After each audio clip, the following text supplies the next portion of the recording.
வணக்கம். நிலவன் டிவி செய்திகளுக்காக செய்தி வாசிப்பவர் லட்சுமி. சுயம்பு நாகாத்தம்மன் ஆலய விழா போலூர் தலைவர் பங்கேற்றார்.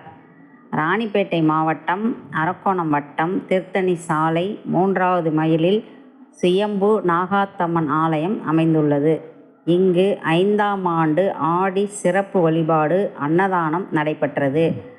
ஆலய தர்மகர்த்தா கருணாகரன் விழாவிற்கு தலைமை ஏற்பாடு செய்து தலைமை தாங்கினார். தணிக்கை போலூர் ஊராட்சி மன்ற தலைவர் வெங்கடேசன் மற்றும் ஆதிதேவ ஸ்ரீ ஆத்மயோகி அடிகளார் கலந்து கொண்டார்.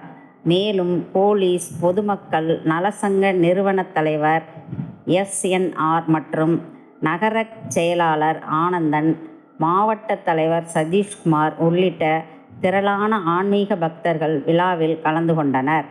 இறுதியில் அனைவருக்கும் அன்னதானம் வழங்கப்பட்டது. நிலவன் செய்திகளுக்காக செய்தியாளர் ரவி.